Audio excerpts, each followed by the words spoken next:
Je vous propose de faire un petit détour par Toulouse. C'est l'un des pays du rugby. William Servat, ancien joueur de l'équipe de France, qui recevait beaucoup de monde dans son bar ce soir, et notamment Maxime Souniac qui est avec nous. Alors Maxime, parlez-nous de l'ambiance, parlez-nous de l'atmosphère. Est-ce qu'il y avait de l'appréhension? Est-ce qu'il y a aujourd'hui une sorte de soulagement après cette première victoire des Rouges, on a envie de dire?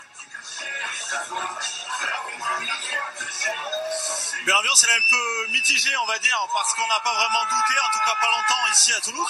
Dès les premiers impacts, on a vu que les Français prenaient le dessus contre les Italiens. Enfin, elle n'est pas si et puis que ça. rapidement, on a montré que... Oui, non, évidemment. En fait, c'est l'effet Vincent Clerc qu'on a vu à l'antenne en costume cravate. Alors évidemment, vous vous doutez, ça a donné beaucoup d'ambiance. Vous auriez pu le voir derrière moi il y a quelques secondes, William Servat qui était au bar en train déjà de refaire le match avec les nombreux supporters donc, qui étaient venus, voilà, et qui donc partagent la joie de la victoire ce soir. Maintenant la question c'est hop là, pardon, on va avoir un petit accident en direct, ça va être super. Donc je vous disais quoi? On parlait rugby, c'est ça. Et donc oui, cette ambiance donc qui est restée voilà, c'est ça, merci. Donc cette première mi-temps qui a été un peu mitigée parce qu'on a vu cette équipe de France prendre le dessus, certes, la victoire tranquillement, mais ça manquait d'enflammade, comme on peut dire ici. Et c'est vrai que la deuxième mi-temps a changé de ce côté-là. Dès qu'on a vu les premiers essais français, eh bien on a senti tout le public exploser donc et pousser ces Français en espérant peut-être un point de bonus. Et puis il y a eu des moments un peu plus compliqués comme la blessure de Yoann Huget. Vincent ne me détrompera pas.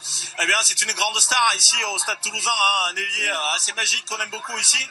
Et quand on a vu cette blessure, tout de suite on a senti que c'était assez grave. William Servat d'ailleurs a fait un diagnostic assez rapide et qui semblerait se confirmer ce soir. Et donc on a vu du rugby, certes, mais on attend un petit peu plus encore de cette équipe de France et on a déjà commencé à se donner rendez-vous. Oui, le docteur William Boss, un spécialiste, évidemment. Et puis bon, on espère donc se donner rendez-vous pour voir du rugby de qualité, peut-être cette fois, et puis des enflammades de 3/4 contre la Roumanie. Ce sera mercredi soir. Merci Maxime, c'est ça qui est formidable et on va voir ça régulièrement dans le match de la Coupe du Monde. Moi je suis super prestation de Maxime. Vous avez vu avec tous ceux qui étaient en fait excités beaucoup plus par votre costard cravate Vincent ce soir que par la prestation de l'équipe de France. C'est parce que j'habite pas loin, donc on a l'habitude de se croiser. Non, mais vous les transcendez comme ça, c'est absolument incroyable. Non, mais ils sont surtout très rugby. Je pense qu'ils ont envie de rentrer pleinement dans la compétition aussi. Comme nous.